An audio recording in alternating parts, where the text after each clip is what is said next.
Chapter 1: The Hidden Birth. In the time before time had a name, when the world was still young and finding its shape, there was a mountain on the island of Crete. This mountain rose from the earth like a gentle giant, its slopes covered in olive trees and wild herbs that released their fragrance into the warm air. The mountain had many secrets. But the greatest secret of all was hidden in a cave, deep within its heart. This is where our story begins. Not with thunder or lightning. Not with battles or proclamations. But with something much quieter. With a mother's love. With a single choice made in darkness. With the soft breathing of a newborn child. The mother's name was Rhea. She was one of the ancient ones, the titans who had shaped the world from chaos into order. She had given birth before. 5 times before. And 5 times, she had watched her husband Cronus take each child from her arms, and swallow them whole. He did this because of a prophecy he feared. A prophecy that said one of his children would one day take his throne. 5 children. Gone.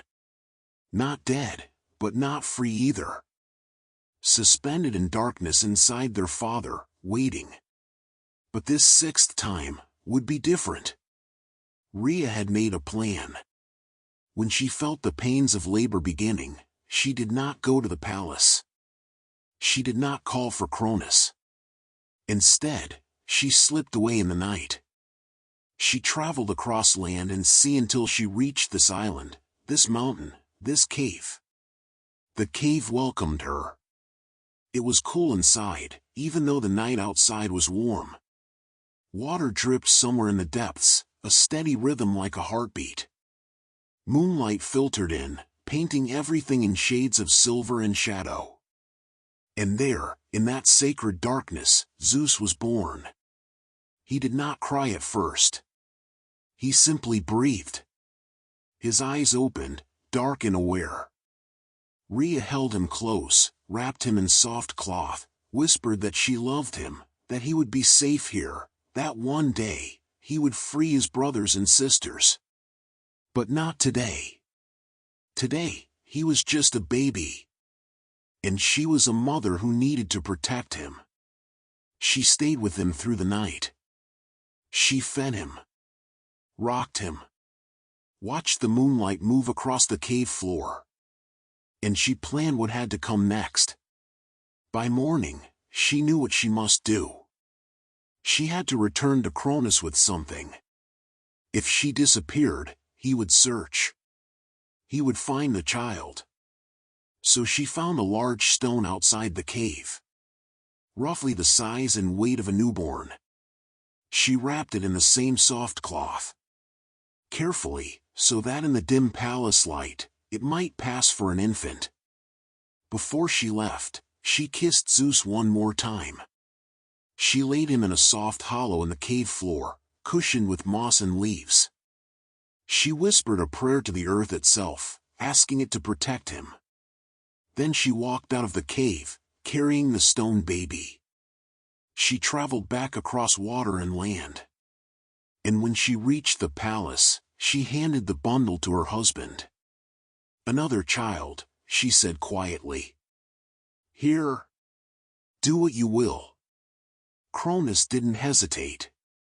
He didn't unwrap it. He simply swallowed it. The stone settled in his belly beside the other children, cold and heavy. He smiled, thinking he'd cheated fate once more. But this time, fate had outsmarted him. Back in the cave, Zeus slept. And soon, help arrived. The first to arrive were the nymphs, spirits of nature who lived in the wild places of the world. They had felt Rhea's prayer, heard the earth's call, and they came to answer it. 3 of them entered the cave, Adrastea, Ida, and Cynosura. They found the sleeping baby, so small and peaceful. "So small," Adrastea whispered. "So precious." "We will protect him," Ida said. "We will raise him as our own." He will want for nothing, Cynosura added. And they kept their promise. They fed him with milk from the sacred goat Amalthea, whose milk was rich and golden. They brought him honey from bees that lived in the rocks above the cave. They lined his bed with soft fleeces, feathers, and flower petals. But more important than food or comfort, they brought him presents. They sang to him soft songs that matched the rhythms of the world. They told him stories, not because he understood the words, but so he would know the sound of gentle voices. And Zeus grew. The cave became his world. The nymphs showed him everything within it, the clear pool at the back, the smooth stone walls, the way light changed across the day. Outside, the world continued. But here, there was peace. Rhea visited him when she could, slipping away from the palace. She would hold him, see how he had grown, whisper that he was safe, that he was loved, that one day, he would be ready. As the seasons turned, Zeus grew stronger. The nymphs cared for him with devotion. Amalthea stayed by his side, breathing slow and steady, a warm presence in the cave. There was peace here. Real peace. The peace that exists before the world makes its demands. In this cave, hidden from prophecy and danger, a child destined to shake the heavens learned his first lessons just by living, by breathing, by being loved. This is how everything began. In silence. In shadow. In safety. A story that would change the world began with a child sleeping in a cave, held by the mountain itself. End of Chapter 1. Chapter 2: The Cave of Gentle Shadows. Time moved differently in the cave. Days blended into one another, not in a confusing way, but in a way that felt natural. Like breathing. Like the tide. Each day brought small changes, small discoveries, but the rhythm stayed peaceful and familiar. Zeus was learning about his world. And for now, his world was the cave and the beings who filled it with care. The nymphs developed a gentle routine around him. Adrastea came in the mornings with the first sunlight. She brought fresh milk from Amalthea and sang bright morning songs that seemed to call the sun higher into the sky. Her voice was clear, like water flowing over smooth stones. Ida visited in the afternoons, when the heat outside made the world shimmer. She brought cool water from the deepest pool of the cave and told warm, steady stories about the trees, the birds, and the wind that carried seeds across the earth. Cynosura arrived in the evenings with soft grasses and honey. She hummed deep, soothing melodies with no words at all, songs that calmed the body and quieted the mind. Under her watch, Zeus drifted easily into sleep.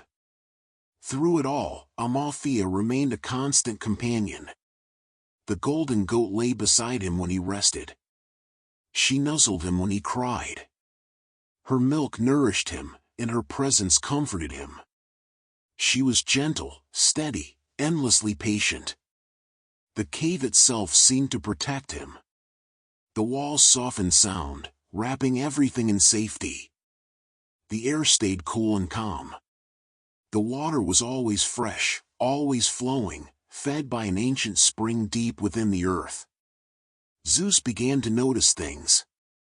Really notice them. Not just seeing, but understanding in the instinctive way only very young children can. He noticed the light. In the mornings, it poured into the cave in a bright column. By midday, it spread wider across the floor. In the evenings, it retreated, leaving a soft blue darkness behind. He noticed the sounds. The drip of water. The rustling movements of the nymphs. Amalthea's gentle bleating.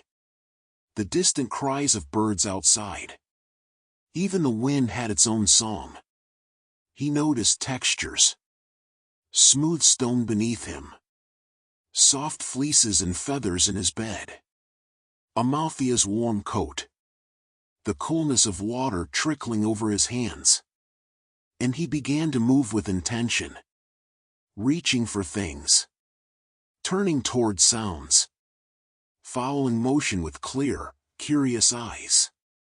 The nymphs watched with joy. He grows stronger every day, Adrastea said as Zeus gripped her finger firmly. He watches everything, Ida noted. He wants to understand. He will need that, Cynosura murmured. The world is vast. He will need to look beneath the surface of things. But for now, the lessons were simple ones. The lesson of day and night. The lesson of hunger and satisfaction. The lesson of comfort and care. The lesson that the world could be trusted. As weeks became months, Zeus grew. His limbs strengthened. His movements grew more controlled. His senses sharpened. And the cave became a place of learning, discovery, and wonder. The nymphs carried him around the cave, showing him new things, a still pool where he could see his reflection, walls with shapes that looked like animals if you studied them long enough, the changing colors of the light. Often, they brought him to the entrance of the cave. They never carried him far outside. But they allowed him to see the world beyond, trees swaying in the wind, clouds drifting across the sky, birds wheeling overhead. Zeus stared at these things with wide, fascinated eyes. He could feel that the outside world was bigger, brighter, more unpredictable than the cave. He didn't have the words for it yet, but he sensed the difference. One day, Adrastea whispered to him, "You'll walk out there. You'll feel the wind on your face. You'll go wherever you choose. But not yet. Not quite yet." The seasons began to turn outside the cave. Summer ripened the world with heat and brightness. Autumn brought gold and crimson leaves. Winter covered everything in white. Spring returned with flowers and sweet new scents. And with each season, Zeus learned something new. In autumn, Ida brought bright, crisp leaves into the cave.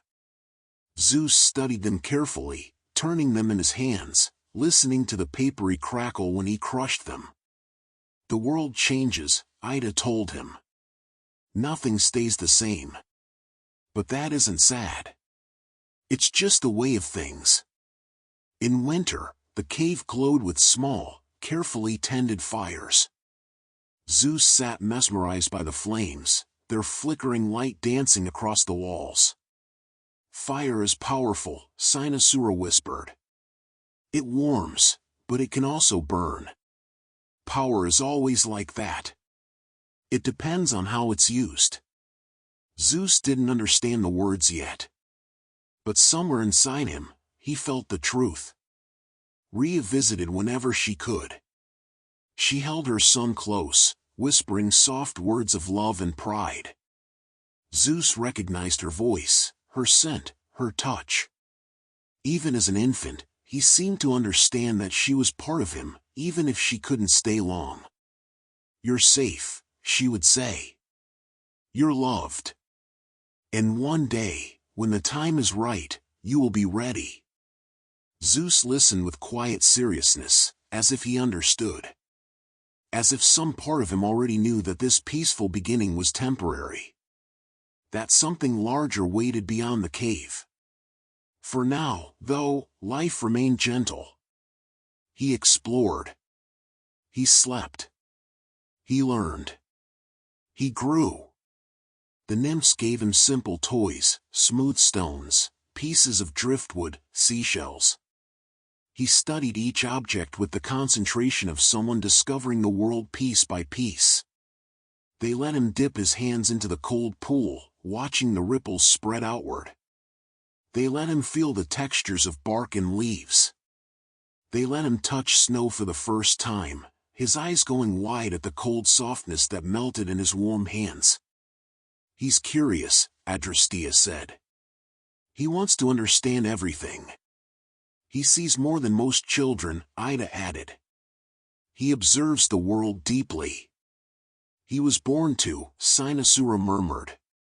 He will need that understanding one day. The cave held its peace. Zeus grew into it like a seed placed in fertile soil, supported, nourished, gently guided. When Rhea next visited, Zeus reached for her. A sign of recognition. A sign of growing awareness. You're becoming someone remarkable, she whispered, tears of love in her eyes. I can see it already. But after she left, Zeus seemed quieter. More thoughtful.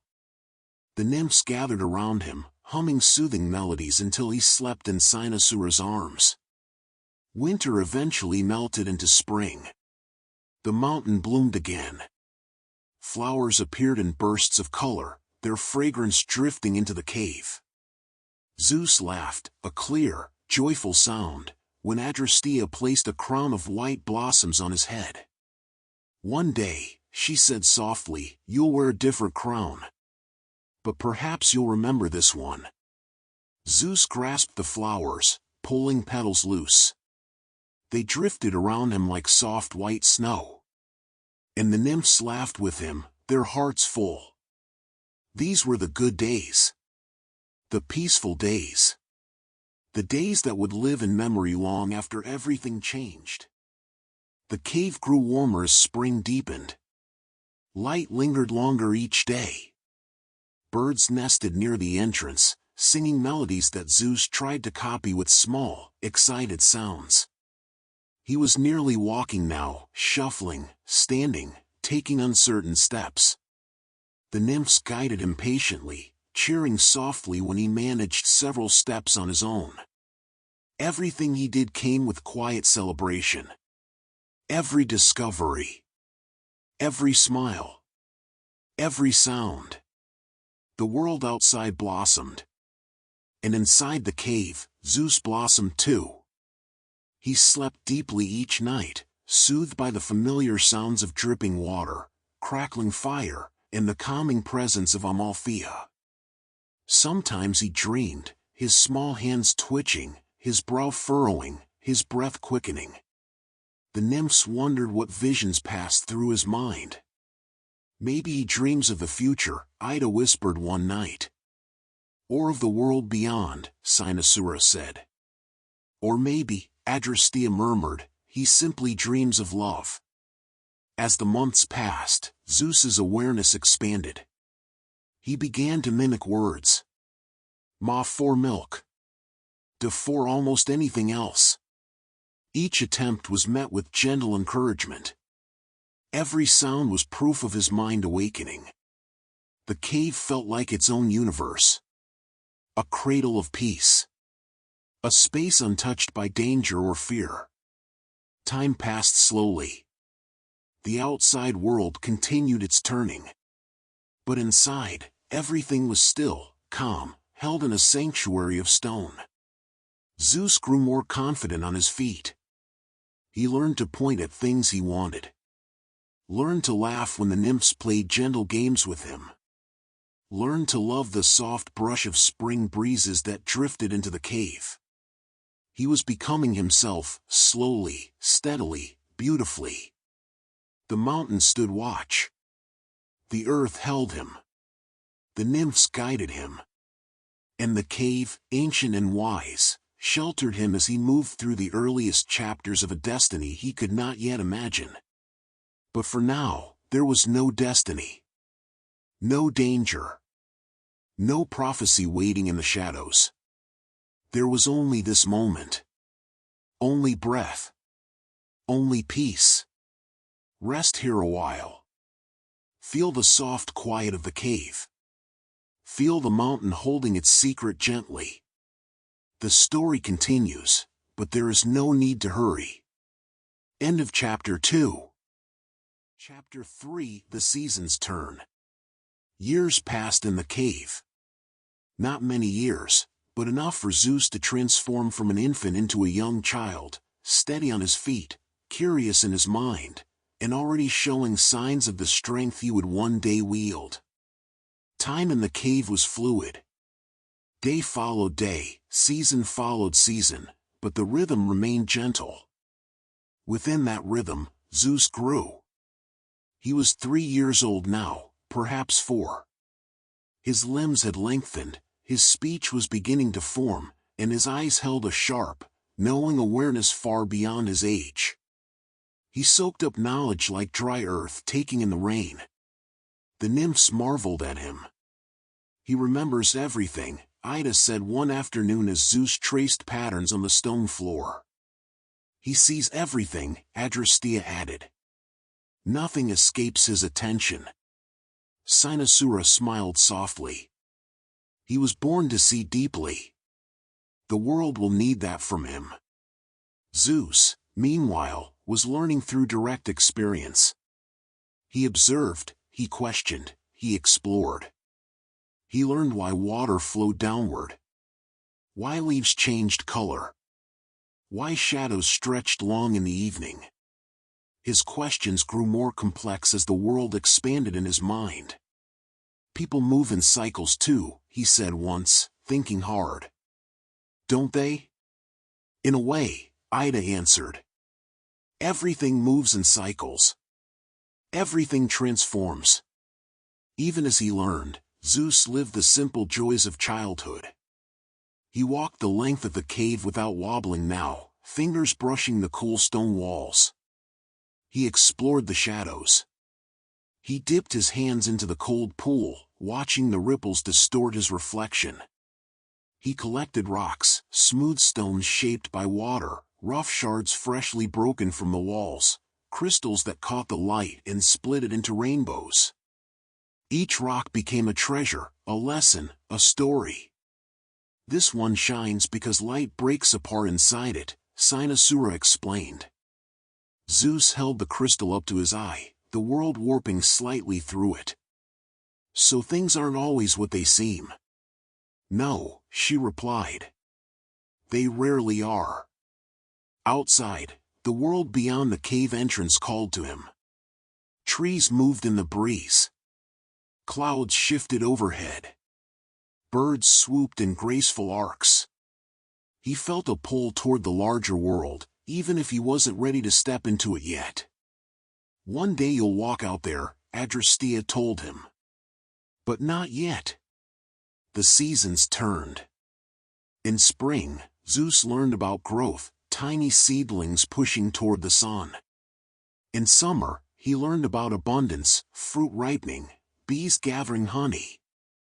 In autumn, he learned about change, leaves falling, animals preparing for winter. In winter, he learned about stillness, how fire gives warmth, how darkness holds space for reflection. And through it all, he grew. He learned that some berries harmed and others nourished. He learned that trees could bend without breaking. He learned that storms could be read long before they arrived. He learned more than most children ever could, and far earlier. But more than knowing the world, he was beginning to understand himself. As Zeus grew, his connection with the nymphs deepened. They were his family, his teachers, the ones who guided his early steps into understanding. He learned stories from them, stories of the trees outside, the animals that lived on the mountain, and the winds that carried seeds from one place to another. He learned to recognize bird calls, to feel rain in the air before the first drop fell, to sense changes in the world around him. Sometimes Zeus asked questions that surprised even the nymphs. "Why do people fear darkness?" he asked once as night settled over the cave entrance. "Because they can't see what's there," Ida said gently. "Fear often grows from what is unseen." "But darkness is peaceful," Zeus said, thoughtful. "It doesn't feel dangerous." "Not all darkness is," she agreed. "Some darkness is restful. Protective. Like a seed growing underground." He thought about that for a long time. He watched the seasons change with fascination. He observed how nothing stayed the same, how flowers bloomed and withered, how snow melted into streams, how trees slept and woke again. Nothing lasts forever, Cynosura reminded him during autumn, letting a red leaf fall from her hand. But endings make space for beginnings. Zeus picked up the leaf, staring as it crumbled in his fingers. But it comes back. Yes, she said softly. In a new form. This is the world's way. In winter, he spent long evenings watching fire. He was drawn to its movement, its unpredictable flicker, its shifting shapes, the way it illuminated everything around it. Fire can warm or destroy, Cynosura whispered. Power works the same way.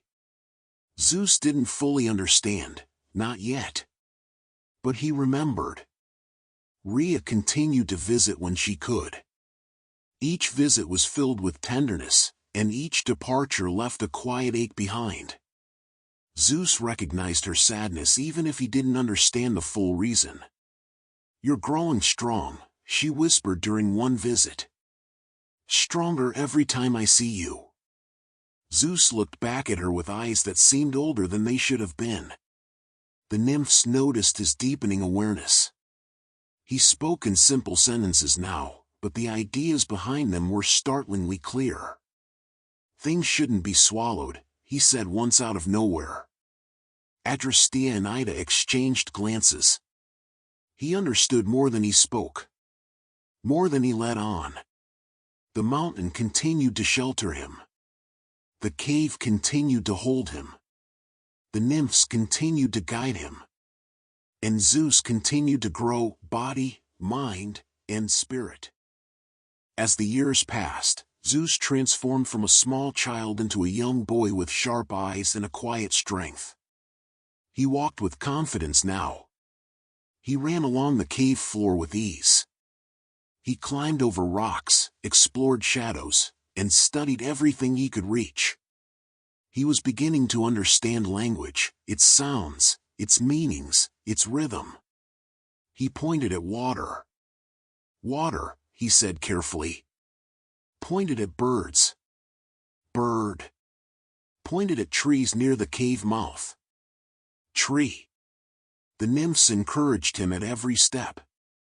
They celebrated each new word as though it were a miracle, and perhaps it was, in this hidden sanctuary where a future god was growing in secret. Zeus laughed more now, bright, unrestrained, joyful laughter that echoed off the cave walls and warmed the hearts of those who raised him.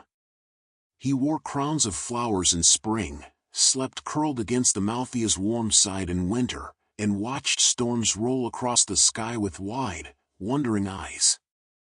He was becoming himself. Not a titan. Not yet a god. Just a child, curious, growing, learning the world with every breath. The days passed peacefully. The seasons turned. And the cave remained a cradle of gentle shadows, holding Zeus safely as the world beyond continued its ceaseless motion. Here, in this place, nothing was hurried. Nothing was forced. Everything unfolded at the exact pace it needed to. Rest now in this moment. Feel the cool stone beneath you. Hear the soft dripping of water. Let the calm of the cave surround you. The story continues, quietly and steadily, just as all good stories do. End of Chapter 3. Chapter 4, Growing Awareness. Zeus was 8 years old when he first truly understood what thunder was. The day had been heavy and warm, the kind of heat that settles against the skin like a slow exhale. The nymphs sensed the storm long before it arrived. Birds had gone quiet. The air thickened. Light dimmed in a way that only meant one thing. A storm was coming. They brought Zeus deeper into the cave for safety, but he pleaded softly, earnestly. I want to see it, he said. I want to understand. There was a certainty in his eyes, a quiet determination that Adrastea recognized. He wasn't asking out of restlessness, he was asking from instinct. From calling. So they let him sit at the cave entrance, just inside the threshold, where rain couldn't reach but he could still witness the world, the sky turned strange and greenish. Clouds rose like mountains upon mountains, dark and layered. Trees shivered under the rising wind. Then lightning appeared, sudden, brilliant, a jagged crack that split the world open for a heartbeat. The valley below lit up as if under the blaze of 1,000 torches. Zeus watched with absolute stillness. He counted silently. 1, 2, 3, 4. Thunder arrived, a deep, rolling boom that shook the stone beneath them. The sound filled the cave, filled Zeus's chest, filled the air itself. "It feels alive," Zeus whispered. "It is," Adrastea murmured. "Storms are living forces. Wild, ancient, and full of meaning." Another flash. Closer this time. A tree far down the slope blazed white, frozen in light for a single breath before darkness reclaimed it. And the thunder, immediate, cracking, immense. Zeus didn't flinch. He leaned forward slightly, eyes wide, breath steady. "That," he said softly, "is power." He wasn't afraid. He was listening. Learning. Recognizing something that lived inside him too. After witnessing the storm, something shifted inside Zeus. It wasn't dramatic. It wasn't visible from the outside. But he had felt something, felt the storm reach for him, and felt something in himself reach back. When he woke the next morning, the world looked different. Sharper. Clearer. More connected. He noticed the way wind moved across water. The way leaves whispered before a breeze arrived. The way the pressure in the air changed right before rain fell. He asked deeper questions now. Why does lightning choose one place and not another? What makes thunder louder sometimes? Why can I feel storms before they come? The nymphs exchanged glances. He was waking to his nature sooner than expected.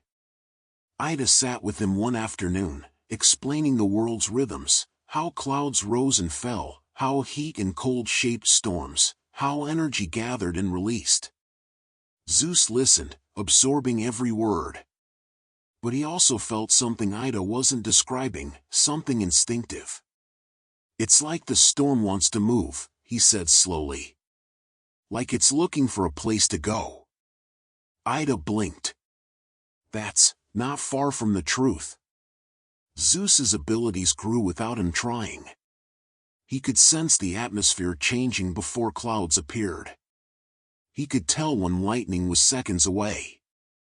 He felt electricity tingling along his skin before anyone else noticed anything at all. But he wasn't only growing in power, he was growing inwardly. He asked questions about people now. About choices. About consequences. Why do some beings hurt others? Why do people lie? Can someone be strong without being cruel? The nymphs answered carefully, knowing his questions were not just curiosity, they were forming the foundation of the leader he would become.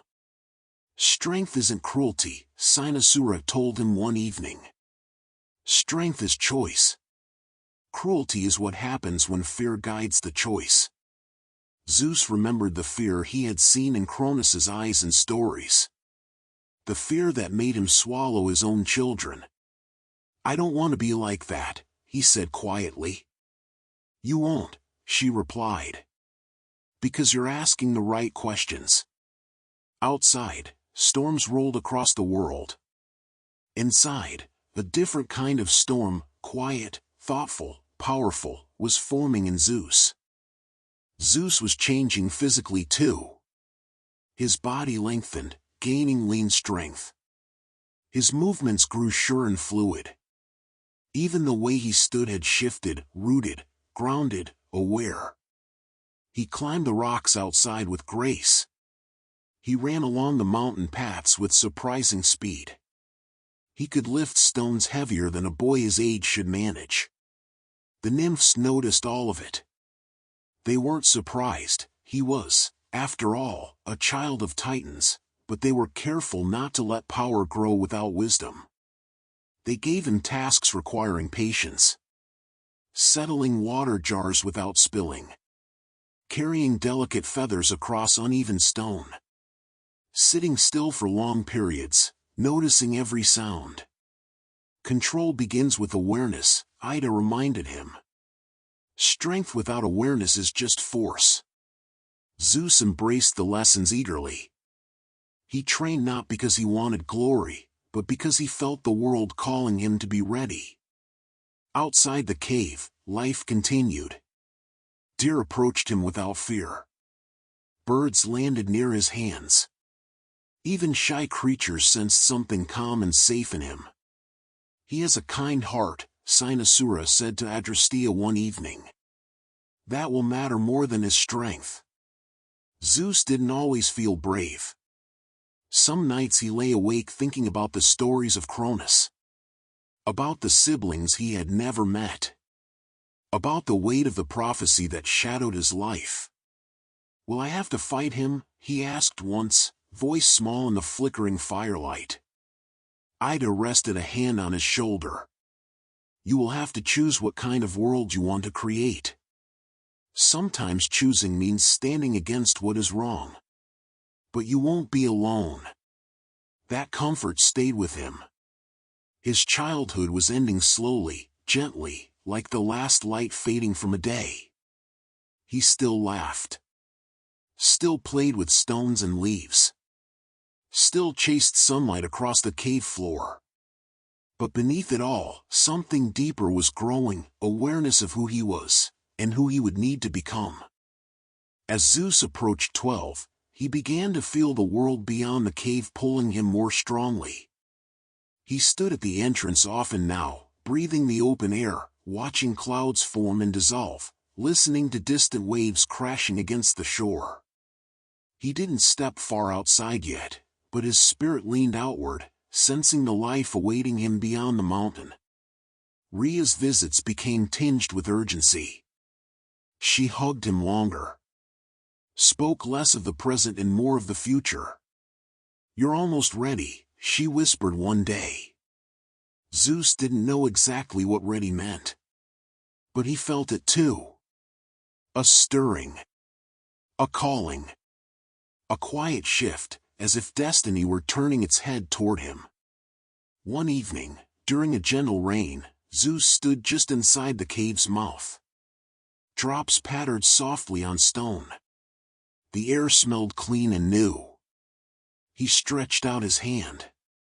A faint spark, tiny, barely visible, jumped between his fingers. He inhaled sharply, startled, then slowly smiled. It was small, but real. A sign of what waited inside him. A promise of what he would one day wield. The nymphs watched from behind, their expressions tender and bittersweet. The child they had raised in safety would soon step into a world far larger, far harsher, far more complex. But for now, he was still here. Still held. Still growing. Rest for a moment in this place. In the soft patter of rain. In the glow of the cave. In the quiet before everything changes. The story continues in its own time, just as Zeus does. End of Chapter 4. Chapter 5, The Quiet Strength. Zeus was 15 years old when the nymphs decided it was finally time to tell him everything. The evening they chose was gentle and warm. Spring had brushed the mountain with color, and the air carried the soft scent of fresh blossoms. The four of them sat together at the cave entrance, Adrastea, Ida, Cynosura, and Zeus, surrounded by the glow of a small fire that flickered like a heartbeat against the stone walls. Adrastea began with the simplest truth. It's time, she said. You're ready to hear the full story of who you are, and why you were hidden. Zeus didn't speak. He only nodded. He had known something was coming. He felt it in the quiet way the nymphs watched him now, in the way his mother visited with more purpose, in the way the world itself seemed to hold its breath around him. Ida continued gently. She told him of Uranus, the sky, of Gaia, the earth, of the Titans who were born from them, of Cronus, his father, and the terrible cycle of violence that had shaped their history. Zeus listened in complete stillness. When Ida explained how Cronus had swallowed each child to prevent the prophecy from coming true, Zeus's chest tightened. Not with anger at first, just with a deep, aching sorrow. His siblings had never breathed air, never seen sunlight, never touched the world. When Cynosura spoke of Rhea's heartbreak and the stone she wrapped to save him, Zeus closed his eyes. He could picture his mother walking alone to Crete, choosing danger for herself to offer him safety. When Adrastea said, "We raised you so you could one day free them," Zeus opened his eyes again, and they were steady, clear. He wasn't frightened. He wasn't overwhelmed. He simply understood. His life had always been leading to this moment. He breathed in deeply, letting the truth settle inside him like a stone finding its resting place at the bottom of a calm pool. Zeus asked only one question at first. "Are they still alive? My brothers and sisters?" "Yes," Ida said softly. "Suspended inside Cronus. Not dead, but trapped. Waiting." Zeus lowered his gaze, absorbing the image. 5 lives held in darkness for years. It made something inside him harden, not with hatred, but with resolve. "How do I free them?" he asked. Cynosura explained the plan. A mixture strong enough to force Cronus to expel whatever he had swallowed. A festival where a new servant could approach him unnoticed. A moment of opportunity that would come only once. Zeus listened carefully, asking questions, clarifying each step. Not from fear, but from wisdom. He didn't want to rush blindly into destiny. He wanted to understand it, shape it, own it. When the explanation was done, Adrastea placed a gentle hand on his shoulder. "This is dangerous, Zeus. Truly dangerous. You don't have to do it if you're not ready." Zeus looked at her, and his answer was quiet but certain. "I've been preparing my whole life. Even before I knew why." The nymphs exchanged a look, a mixture of pride and heartbreak. The child they'd guarded in the soft cradle of cave and mountain was no longer a child. Not in spirit. Not in purpose. They spent the next days speaking openly with him. About Cronus's strengths. His unpredictability. His paranoia. About the Titans who would stand with him and those who might stand against him. About the reality that freeing his siblings would almost certainly begin a war. Zeus absorbed it all. No denial. No hesitation. Only understanding. He slept little that week, not from anxiety but from reflection. He would sit at the cave entrance long after the others had gone to rest, watching the stars, thinking about what it meant to change the world. One night, Ida sat beside him quietly and said, "You're afraid." Zeus nodded slightly. "Yes. But I think I would be more afraid if I felt nothing." "That's why you'll succeed," she replied gently. "Because you feel. And you think. And you choose, rather than react." Zeus didn't answer. He just breathed slowly, letting the night air cool his thoughts. The path ahead was difficult. But he was already walking it. The months that followed became a time of deep training and quiet transformation. Zeus knew he needed to be more than powerful, he needed to be prepared. Not just for the moment he confronted Cronus, but for everything that would come after, the unrest, the alliances, the choices that would shape an entirely new age.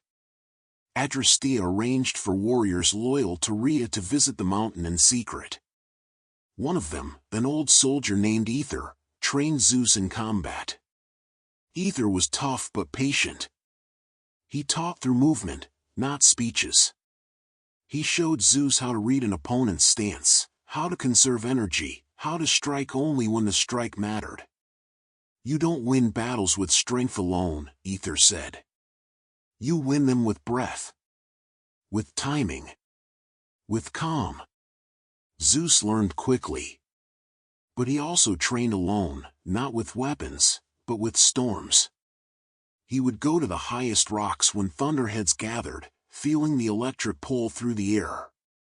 Feeling how lightning formed before it ever flashed. Feeling how the wind angled, how pressure built. Sometimes, when he extended a hand, the air shimmered faintly around his fingertips. He wasn't controlling storms, not yet. But he was learning their language. Learning to listen. Learning to move with them rather than force them. Cynosura watched him one afternoon, a faint smile touching her lips. "You're becoming yourself," she said softly. Zeus didn't know what that meant at first. But one night, during meditation, it became clear: power wasn't something he would use. It was something he would become aligned with. Strength, wisdom, compassion, clarity, they were not separate abilities. They were all part of him. Part of what he would bring into the world. Part of what would challenge Cronus, not with fear, but with something deeper. Something quieter. Something stronger. Time moved quickly after that.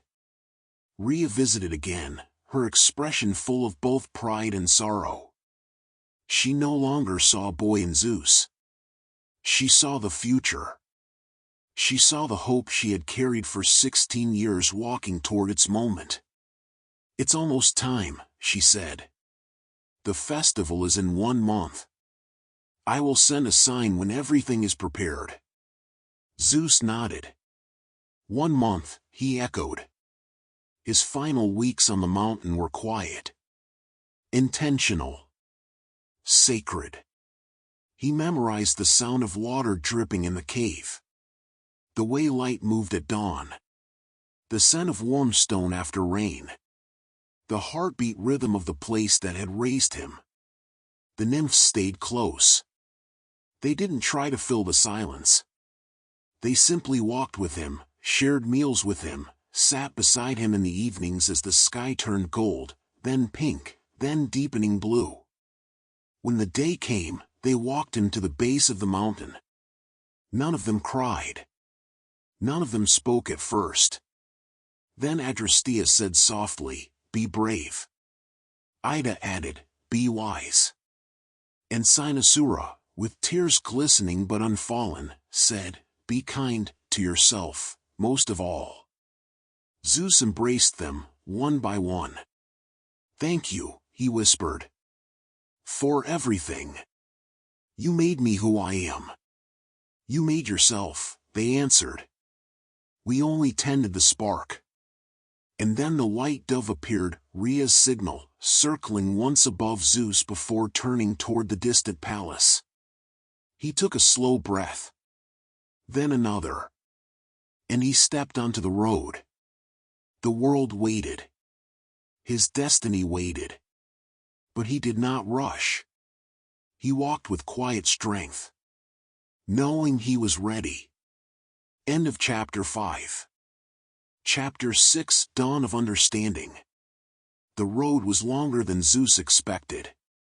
He walked through landscapes he had only ever seen from the mountain's edge, olive groves shimmering under the early sun, meadows where flowers drifted on the breeze, and villages full of quiet life.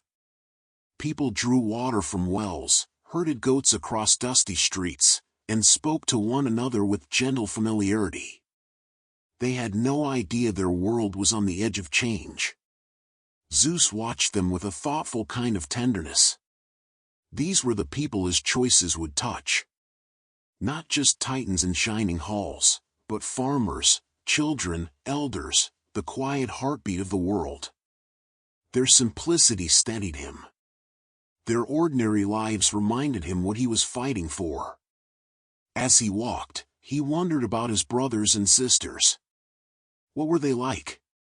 Did they know anything of themselves inside that suspended darkness? Did they dream? Did they feel time? Or had their awareness formed like seeds waiting for sunlight?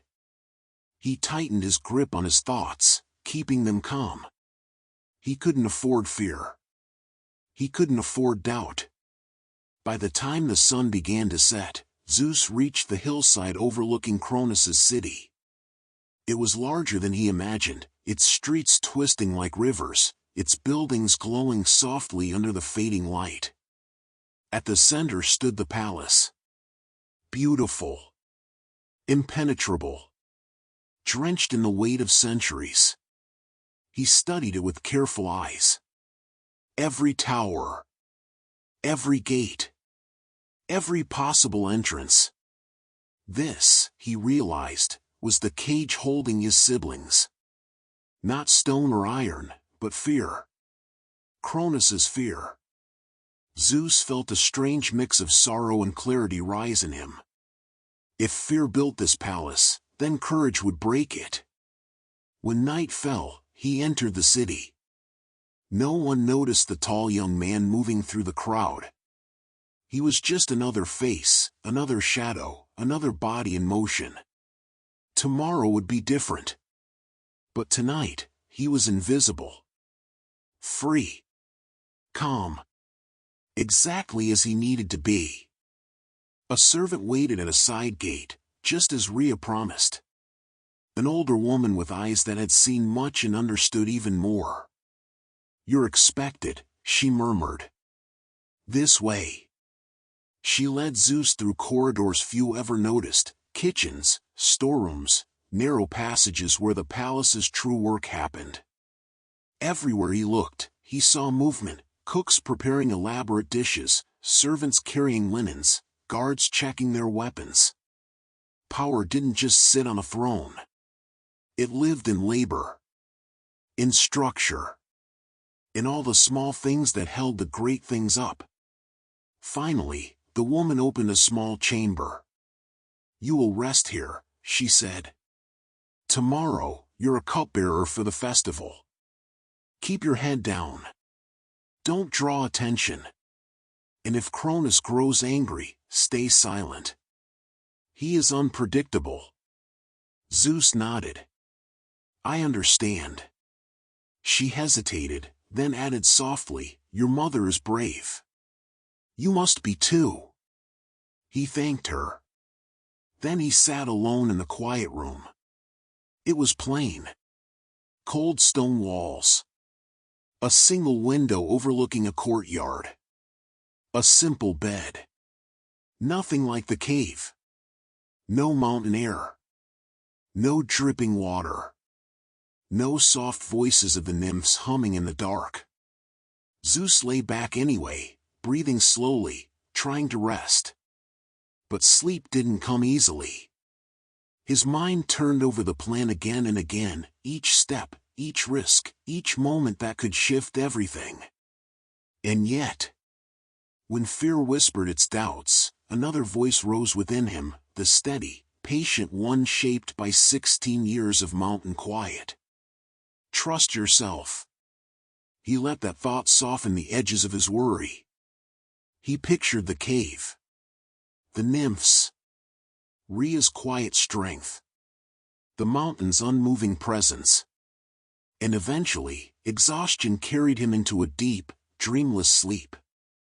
When he woke, sunlight was already pouring through the small window. It was time. Zeus dressed in the simple garments of a servant and followed a young attendant to the great hall. It was immense, marble floors polished to a mirror sheen, high ceilings painted with scenes of creation, columns rising like ancient trees. Servants rushed about preparing for the festival. Musicians tuned their instruments. Guards positioned themselves with rigid discipline. Zeus kept his head lowered, just as instructed. Still, he saw everything. Every exit. Every guard rotation. Every moment where Cronus might be distracted. He moved like a shadow, unnoticed and unremarkable, yet entirely aware. When the feast began, Titans and their loyal followers filled the hall with laughter and the clatter of plates. The atmosphere buzzed with celebration, drinking, boasting, retelling old victories. Zeus remained silent, pouring wine with steady hands. Then Cronus entered. The air changed instantly. Conversation died. Guests straightened. Cronus walked like a storm bound in flesh, powerful, imposing, and deeply uneasy beneath the surface. His eyes never rested. They flicked from person to person, as though searching for threats only he could sense. Zeus felt no hatred. Only understanding. Fear had carved Cronus into a shell of what he might have been. Fear had eaten him long before he had swallowed his own children. As Cronus settled on his throne, Zeus stepped forward to refill his cup. Inside Zeus's cloak was the small vial, warm from being held close. He waited. Watched. Timed the moment with the precision of a lightning strike. When Cronus lifted his empty cup, Zeus approached with the pitcher. And in one practiced, fluid motion, he poured the wine and added the mixture, salt, mustard, and mead, strong enough to shake even a Titan. No one noticed. No one suspected. Cronus drank deeply. At first, nothing happened. Then everything did. Cronus staggered. His face twisted in confusion, then pain. He clutched his stomach, rising from the throne with a strangled gasp. The hall fell silent. Every Titan stared. Every guard froze. Cronus lurched forward and vomited. A stone wrapped in decayed cloth struck the marble with a heavy thud, rolling across the floor. Gasps echoed through the hall, shock, disbelief. But there was more. Moments later, bodies emerged in a rush, 5 fully grown beings collapsing onto the floor, gasping for breath, blinking against the bright light. Hestia. Demeter. Hera. Hades. Poseidon. Zeus's siblings, finally free. The hall erupted into chaos, shouts, panic, guards drawing weapons, Titans stumbling back in terror. And in the center of it all, Cronus stared at the children he had swallowed, horror dawning across his face. Zeus stepped forward. Slowly. Calmly. As though he were stepping into a familiar storm. He drew back his hood. Gasps rippled outward. Cronus's eyes widened, not with recognition, but with realization. Zeus spoke softly, but his voice carried through the hall like quiet thunder. "Father," he said, "my name is Zeus. I am your youngest son. The one you feared. The one you tried to swallow. And today, the cycle ends." Cronus stumbled backward. Not from sickness now. From fear. Real fear. Zeus did not raise a weapon. He didn't summon lightning. He didn't threaten or roar. He simply stood with the strength of mountains behind him, with storms in his blood, with 16 years of wisdom shaping his breath. His siblings rose unsteadily beside him, instinctively aligning with him, drawn to the quiet certainty he carried. The future hesitated, balanced on the edge of this moment. Violence might come. War might come. Change always demanded something. But Zeus felt no hurry. No panic. Only clarity. Only the calm that arrives when purpose and readiness finally meet. He breathed once, deeply, the same way he had breathed in the cave, in the storms, in the silent nights of his childhood. The beginning had come. And he was ready. End of chapter 6. That concludes our story. Thanks so much for listening.